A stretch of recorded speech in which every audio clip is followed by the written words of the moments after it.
What's up, everybody? Welcome back to another video. Today we are tackling some bodywork. Right now I've got my stud gun, my stud puller. What it does is it makes an arc between the metal and the prong on the front of the gun, and it welds these little studs onto the metal just enough to where you can actually grab it by a hammer, as you guys saw and me slide hammering it. So if you've never done this type of stuff before, this is typically what you'll see in a body shop setting. If you got little dents that need to be brought out that cannot get access behind it, this is what they'll probably end up doing. There's a lot of different machines out there. Right now the glue pulling system is pretty big with the Kiko system. We have one of those that work as well, but this is the old-fashioned stud pulling method that you'll see in 99% of body shops right now.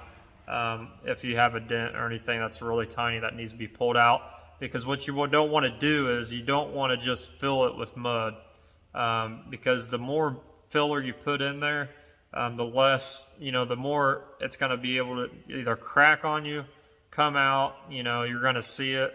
It's not a good idea just to fill it with mud and sand it and prime it. You want to try to get that metal as straight as possible before you start putting your mud in there or whatever you're doing. A lot of guys like to metal finish everything, but sometimes you really can't. I mean, depending on how much time you want to spend on something, that's up to you. But this stud pulling system, it's really quick. It doesn't take but a couple seconds to actually weld this on. Literally, you hit the button for probably a second or two, and then you let off of it. If you can hold it on there, the gun will let you, but you don't want to, because you'll end up burning a hole through the metal. Especially if we're working on new cars like today, the metal is so thin, it's not thick like those old muscle cars back in the day used to be. So this stuff, it'll burn a hole through this really, really quick. So you only want to be on the trigger for a couple seconds, if that. And there's a sweet spot you can get it. If you saw me in the video, I was trying to get it on there just enough to where after you're done using it, it won't break off, but you can take a pair of pliers or maybe some side cuts, and you can grab it by the head and twist it, and it'll fall right off without leaving the head. But 9 times out of 10, you'll have to cut it off, grind the head down, and then if you need to, keep working that spot, keep working it.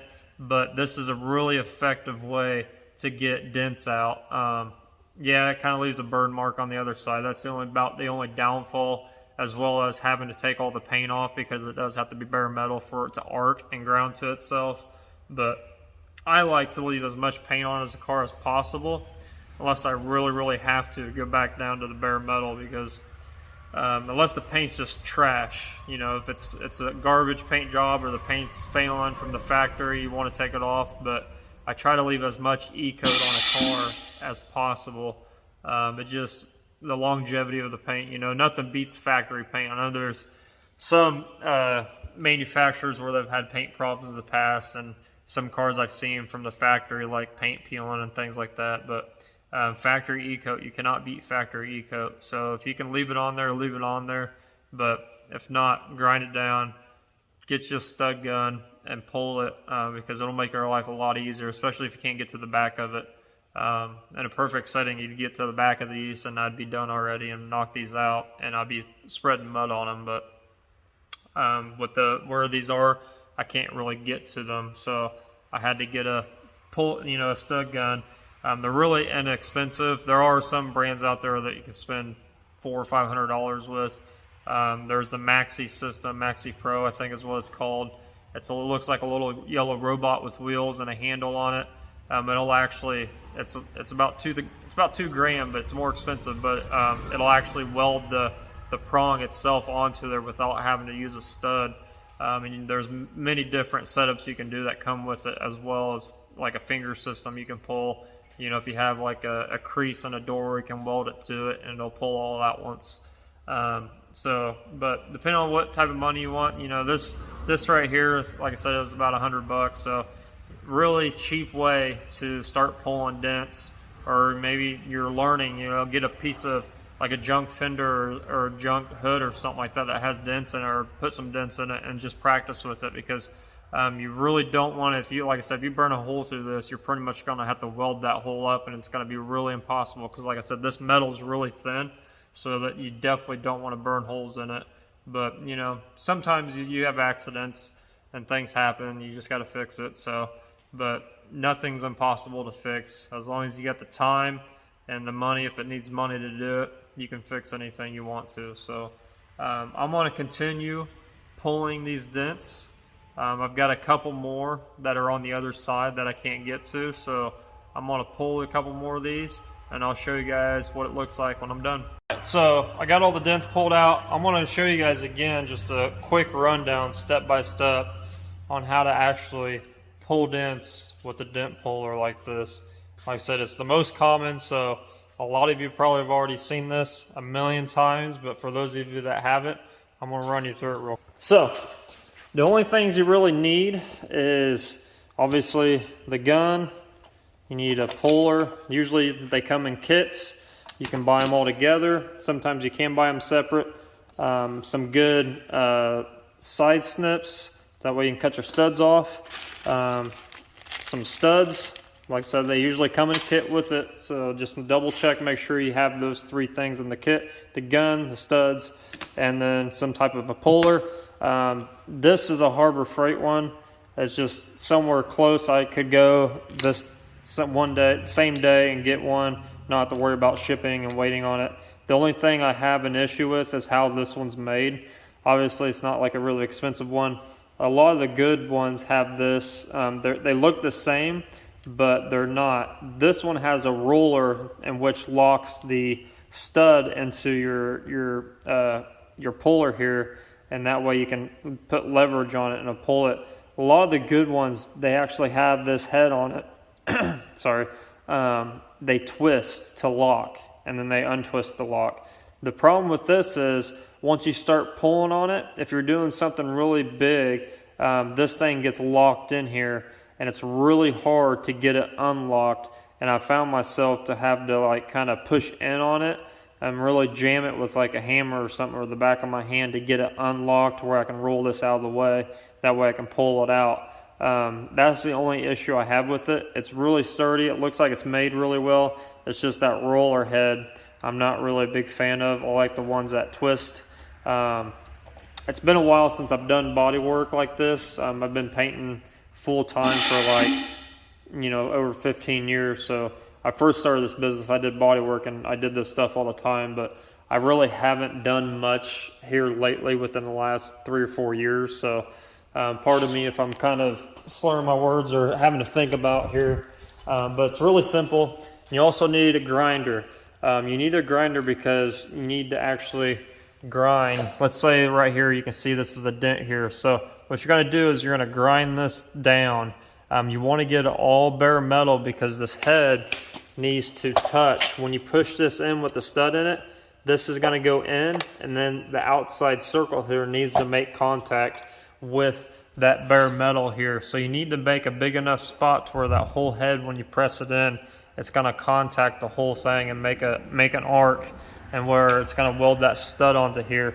So once you get that grounded down, you can put your stud in, you can press it, and literally it takes like less than 2 seconds. I found out with this gun especially, it does such a good job at welding it on there. You want to really just hit it and let go of it.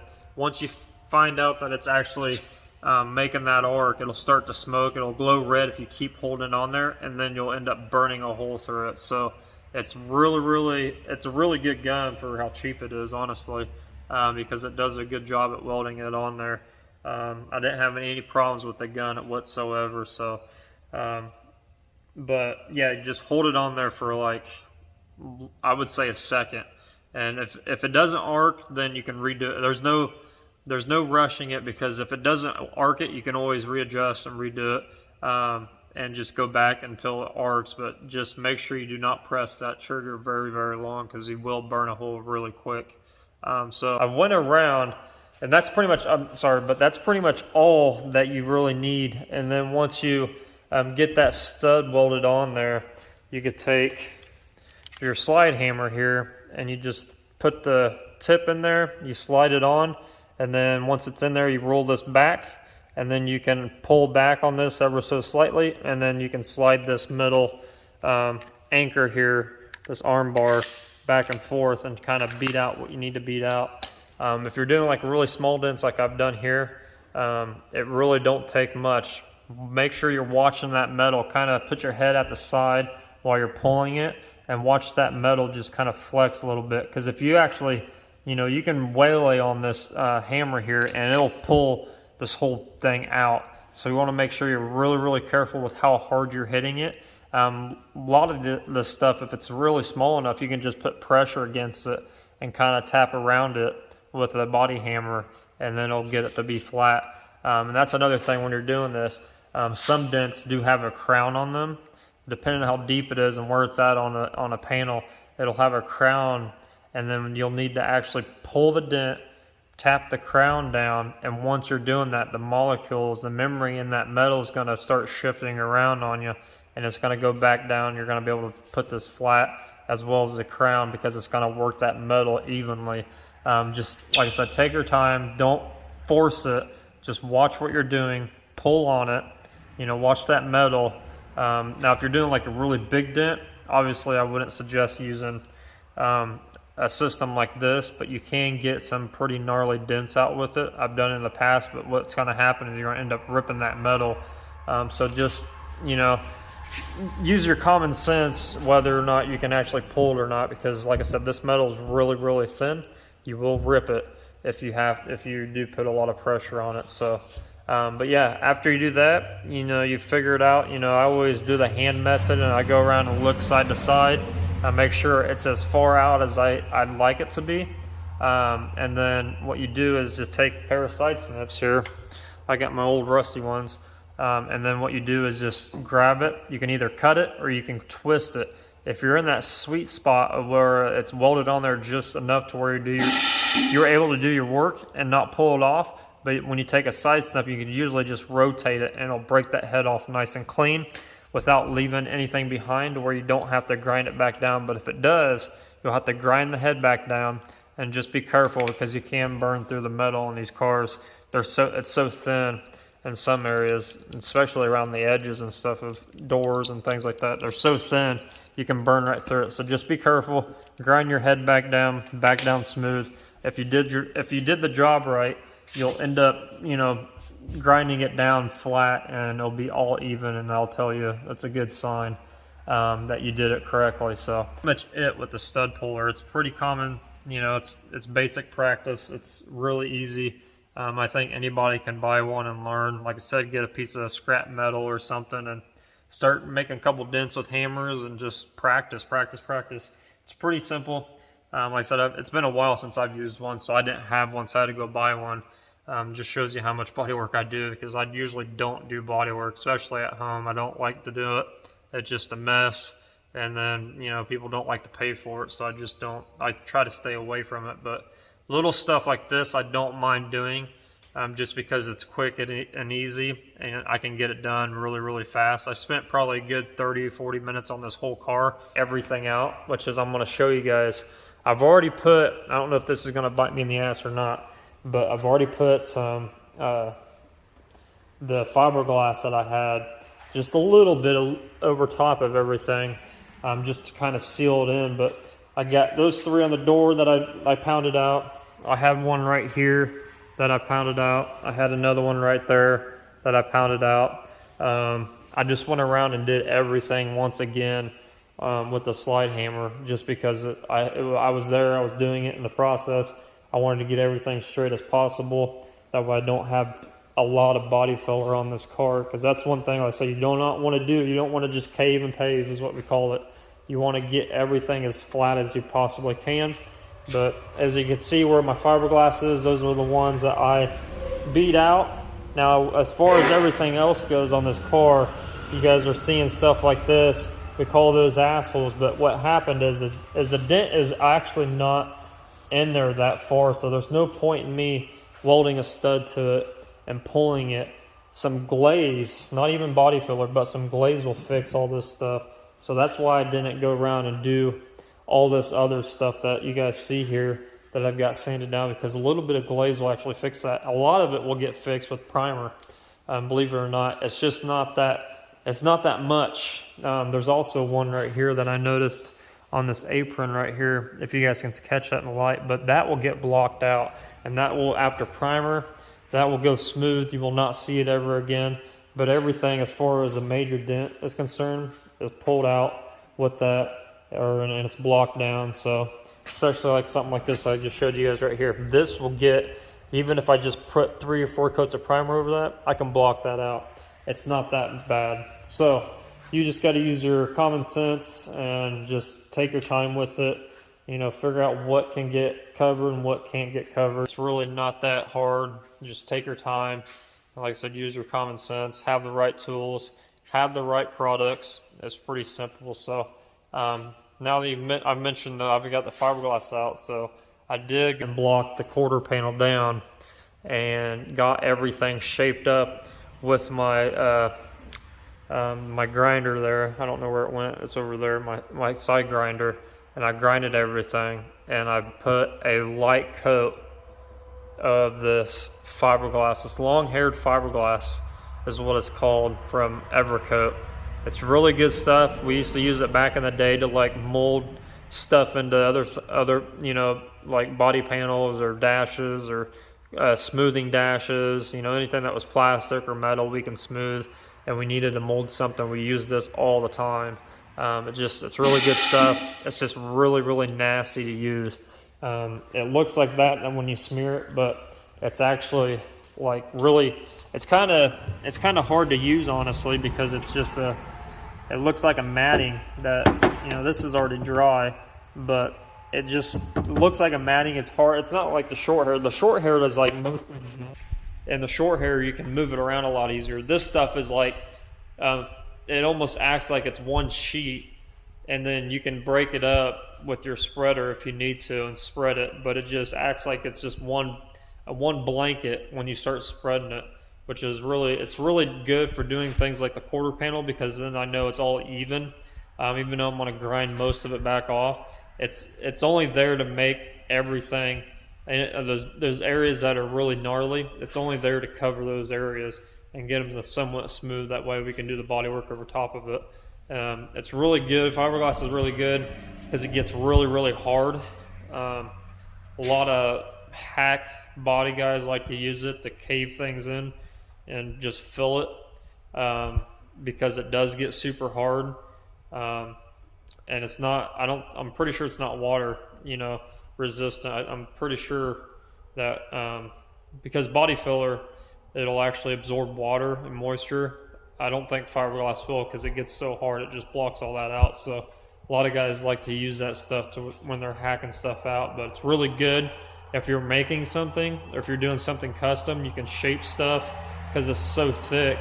A lot of guys will actually buy the matting and the gel separate, and then they put the matting down and brush on. You might have seen that on videos before, but this is just, it's that, but it's mixed together. So all you got to do is put the hardener in it and then mix it, and it's really simple. So but yeah, that's pretty much it. I'm gonna let this stuff dry, and then I'll probably just take a grinder to everything and grind it all back down, and then it'll be ready for some more body work. That way we'll get some regular body filler out, and then we'll block everything down, and then the very last thing we'll do is put some glaze over everything. So like I said, this stuff comes along really quick if you just, you know, bear down and just keep your head down, put your music on, and just start working. It goes by super quick, unless you're fixing something that's really gnarly, like pushed in, you know, caved in, or something that's really warped with the metal that should be replaced. Then it'll take you some time, but hopefully we'll get this thing into primer by the end of the week. That way I want it to sit almost a full week and let it really cure itself and get super hard. That way when I go back to blocking it, it's going to be super laser straight. I say that we're not doing a show card, but like I only like to do things one way, and that's just the right way, and just to do it right the first time. Because if I go around and if I didn't fix these dents right, and I go and I put primer over it, and I see that it's not going to block out, and I just block it anyways, and then I just paint right over it, and I'm going to be mad at myself because I didn't take that extra time to do it right. So, but like I said, we're not doing a show car. I'm pretty sure we're not, but who knows? We'll know when we get to the paint process, right? When we start painting it and see what it looks like. You know, it's either going to be laser straight or it's going to have a bunch of dents all over it. Never know. But another thing I want to run by is, if you guys didn't watch the last videos, our aprons is what these are called, our side aprons for the fenders. These, I was able to find these both sides brand new, so I got those coming. So I'm going to go ahead and cut these off and then leave them off, and then this doesn't really hold anything up. I want to get it done before I put the car back together, final assembly. So it's not going to hold anything up, so I'll get to that. All I got to do is just pretty much cut off all these spot welds in here. Just got to grind them off until this thing comes off, which shouldn't be, you know, it won't take me too long to do that, but I can do that after the car is primered, and then right before we paint it, I can do it. It's not going to take me but maybe an hour or two to do that, so I'm not really worried. I don't know when the pieces will be here. They're on eBay, so it might take them a week and a half.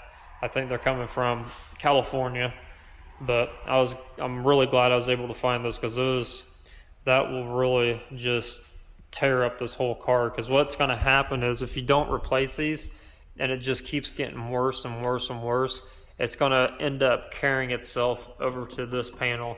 So I want to get this thing cut off as fast as possible, clean it up, put some good rust preventative treatment on it, epoxy it, and then put the other panel over top of it and put it back. So make sure everything's new. That way I'm not wasting my entirely time redoing this whole car. But yeah, that's what's going to happen. I'm going to get to working on this thing. Hopefully, I'm pretty sure this fiberglass is dry right now, so I'm going to get to grinding a little bit off and blocking it back down. So stay tuned. Went around, hand blocked everything. First, I used the angle grinder to kind of knock some of that off.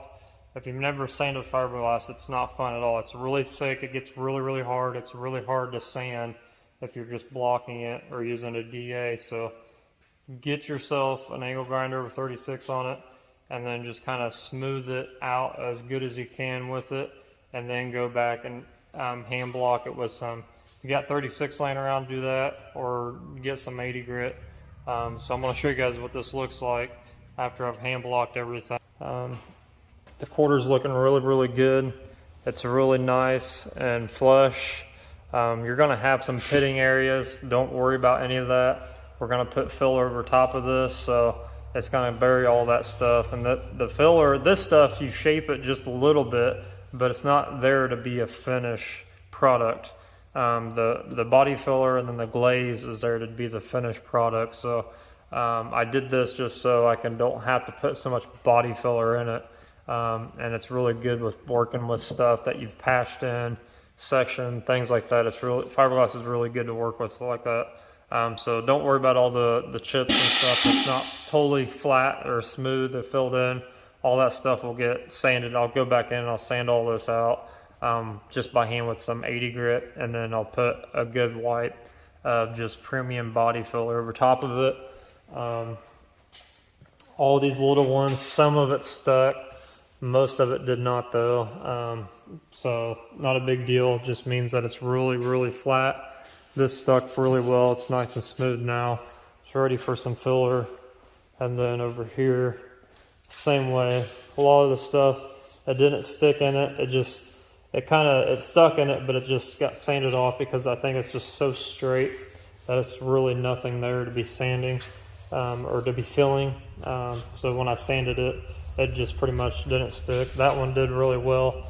It stuck in there really nice. So didn't really screw myself on that. I just, if you've ever, like I said, if you ever use fiberglass, you'll know what I'm talking about when I'm saying that, if I screwed myself or not, because it's not fun to sand. It takes forever. But if you do just a little bit, in those little dent areas, I mean, technically I didn't have to do this at all. Filler was going to fill all that just fine, but I was just kind of experimenting with it and see what what it was going to do. But yeah, just make sure everything is nice and grounded down, you know, 80 gritted.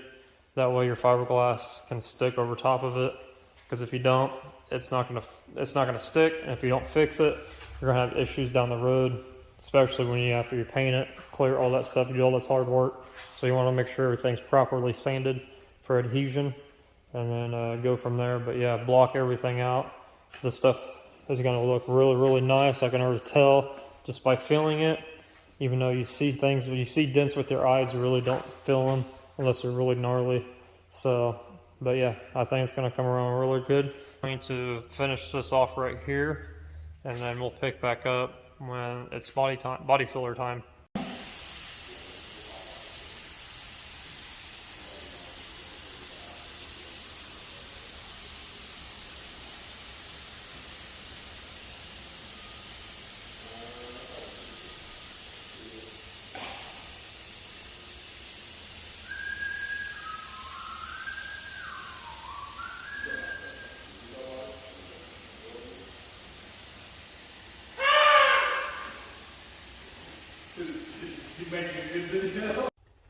So, as you can see, I went around, applied some mud, as well as torn down majority of the car. The only things I have left are these outer strips, the glass, and the side strips along the car, and obviously the glass. But I'm going to leave the glass in until the very end. We're going to get all the primering done and all that stuff before we take the glass out, just so we can keep the car inside clean. I've got the back torn down as well. Not bad, not bad, as far as no really hidden rust anywhere that's kind of like, you know, it's going to destroy anything or we have to replace anything. So everything came out really good. Door jambs are also pretty much torn down as far as the door as well. I got to take the latch out. We got both of these bolts on the bottom side that are screws. They're actually in there really, really well. So I'm either going to have to heat them up or I'm going to have to drill them out because they're just in there really tight. The actual driver's door, I've actually stripped it out really bad. So that one's going to have to get drilled out. Not terribly a big deal, but you know, it sucks having to replace that kind of stuff and drill it out. But yeah, so as far as the bodywork goes, I've pretty much just took 180 on a DA. And I just went around and buzzed everything.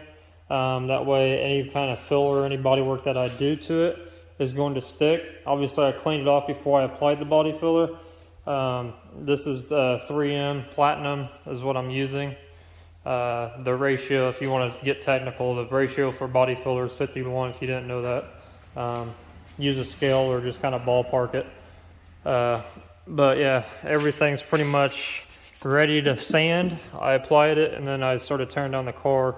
That way when I got majority of the car torn down, I could stop and do the body work and things like that. So but yeah, pretty coming along really fast. But yeah, everything else as far as tearing it apart, the side moldings I'm going to take apart in between doing body work. But other than that, everything else is ready to be sanded, you know, smooth and getting ready for primer, because I'm going to primer the entire car.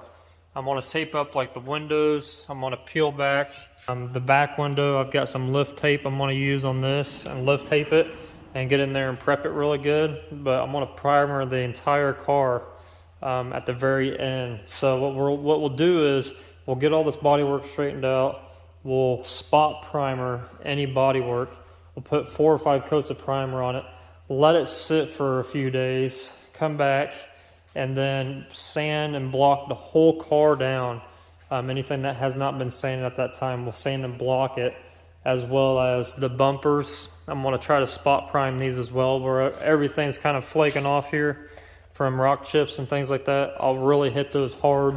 Side skirts the same way. I'll hit those hard, spot prime them, but we'll prime everything at once. And just like I said, I'll take the windows off.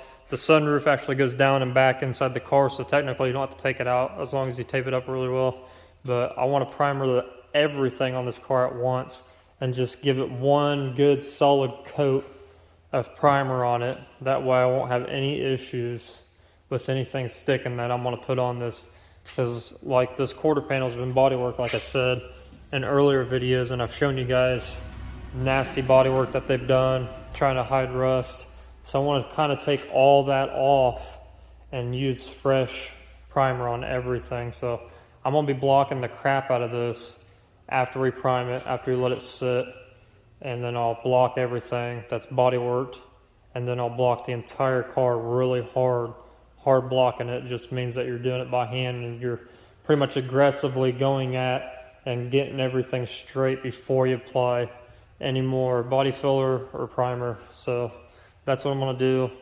And I'm going to start blocking this bodywork. I'm going to block it down with 80, and then I'll DA it down with 180, and then if I need to glaze it, I'll glaze it, and then I'll block everything down with 180, DA it with 180, and finish the rest of it off with 320. I'm going to like 220 to 320 in between those ranges, because I'm going to use really heavy.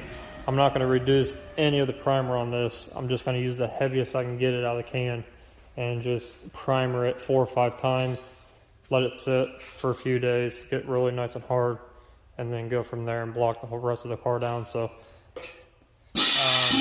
I'm probably not going to show a lot of this because it is pretty much boring. It's a lot of time consuming, but as long as you block your stuff with like a really hard block or like a linear block, they're really good to use.